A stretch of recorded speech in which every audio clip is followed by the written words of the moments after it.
Hello everyone, my name is Shreya and I'm a legal intern at Lexis and Company. I am pursuing BA LLB honors from Law College Dehradun Uttaranchal University. I am currently in 7th semester and I'm glad to have this opportunity of presenting to you guys with this video. So the purpose and topic for this video will be the third benefit under the ESI Act, that is the disablement benefit. This disablement benefit has been one of the most common benefit which is provided to many of the workmen working under the various establishments. So yeah, let's begin with it.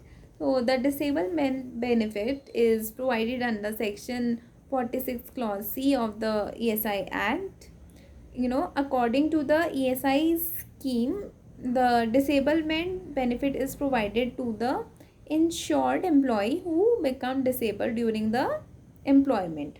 Due to his work he is disabled. In such case, the disablement benefit will be provided to that employee. So for getting disablement benefit, no qualification condition is required, but section 51 of the ESI Act provides for the disablement benefit in case of either the temporary disablement or if it is permanent disablement. So we can say that disablement is provided both in the conditions of temporary and permanent disablement. So section 51 provides for both these disablement benefits. First is the temporary disablement, which says that where a person who has sustained temporary disablement for not less than 3 days excluding the day of accident, such person will be provided the temporary disablement benefit. And second, where a person has sustained permanent disablement, that is total disablement. The permanent or total disablement is the same thing. In such case also the person will be given the disablement benefit.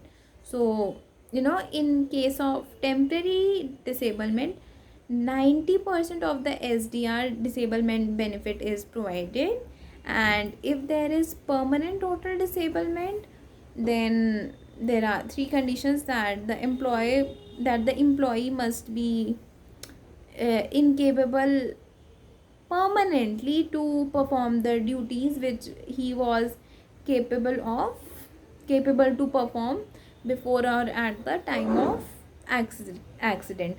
And if by that disablement he is not able to do such activities, he will be regarded as permanently or totally disabled. Second, there must be total loss of earning capacity. It does not mean that most of the work you are not able to do and only a partial work you are able to do, because of which you are entitled to get a very small part of the very small part of the wages. In such case, you will not be considered as permanently or totally disabled. The third condition is that the injury must have arisen out of and in the course of employment only. If it is not related to your employment work, you will not be entitled to get the disablement benefit. So in case of permanent total benefit, as I've said that the benefit provided is at the rate of 90% of the SBR for the corresponding contribution periods. And in case of partial permanent disablement, the disablement benefit is provided in proportion to the percentage of the loss or capacity. That is, if there is uh, if there is more loss or capacity to work, you will be given more benefit, and if it is less, you will be comparatively given less benefit as a disablement benefit. So moving on, in case of occupational disease, the disablement benefit is provided at the full rate of wages. And yeah, the permanent disablement will be decided by the medical board, which is to be appointed by the central government, was the case as was a similar case in the sickness and the maternity benefit. Same is here. And thus we can conclude it by saying that uh,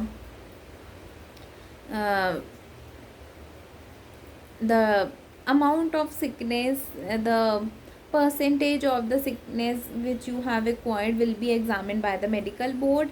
And if any party does not agree by the agree to the decision of the medical board regarding the assessment, may make an appeal to the medical appellate tribunal or the employees insurance code within a period of 6 months of